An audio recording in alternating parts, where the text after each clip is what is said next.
évident pour laquelle il faut exposer et qualifier et poursuivre les crimes du FPR. Ce sont évidemment les guerres interminables au Congo. Le FPR n'est pas la seule source de déstabilisation, mais c'est la source principale. Au Kasaï, en 2016-2017, plus de 5000 Congolais ont perdu la vie et 1 million ont été déplacés au Kasaï, une province riche en diamants, où un chef de guerre, un commandant dans l'armée congolaise, qui s'appelle Eric Ruhoimbere, ordonnait les massacres. Ce général était membre de 3 des milices de Kagame. Depuis plus de 2 décennies, Ruhoimbere est parmi de nombreux rebelles Tutsis qui ont commis des atrocités au Congo et ensuite ont été intégrés dans l'armée congolaise. Ces rebelles ont provoqué le chaos et se battent pour les ressources, la terre et le pouvoir.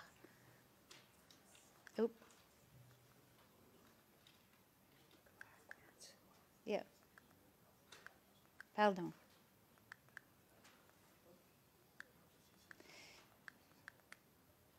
Ruhoimbere maintient les liens très étroits avec Kagame via James Kabarebe et Jack Nziza au département du renseignement militaire. Il a collaboré avec des agents du DMI durant les attaques par le FPR contre les Banyamulenge, sa propre ethnie.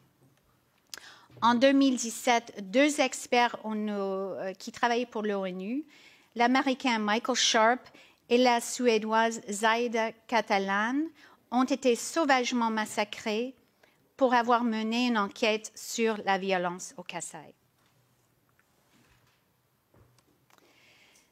Je voulais juste terminer avec un mot sur l'extermination du peuple nandais à Beni. On a mentionné Beni ce matin. Les réseaux criminels du M23, une milice de Kagame, sont toujours actifs au Congo.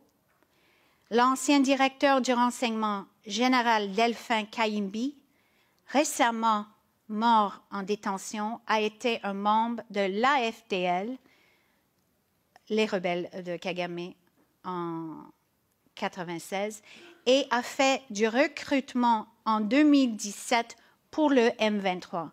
Il aurait organisé aussi le recrutement pour la milice ADF qui mène une campagne de terreur et qui tue presque tous les jours avec les méthodes du FPR à Beni, dans le Nord Kivu. Je reçois des images, des photos presque tous les jours, des images des enfants, des femmes et des hommes qui ont été tués par soit des machettes ou agafuni, les houes. Et on coupe l'os occipal ici.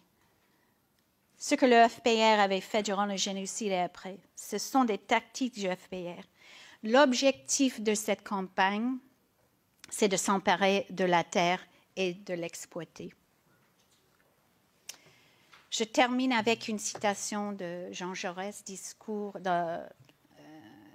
son discours à la jeunesse en juillet 1903. Le courage, c'est de chercher la vérité, c'est de ne pas subir la loi du mensonge triomphant qui passe et de ne pas faire écho aux applaudissements imbéciles et aux huées fanatiques. Merci.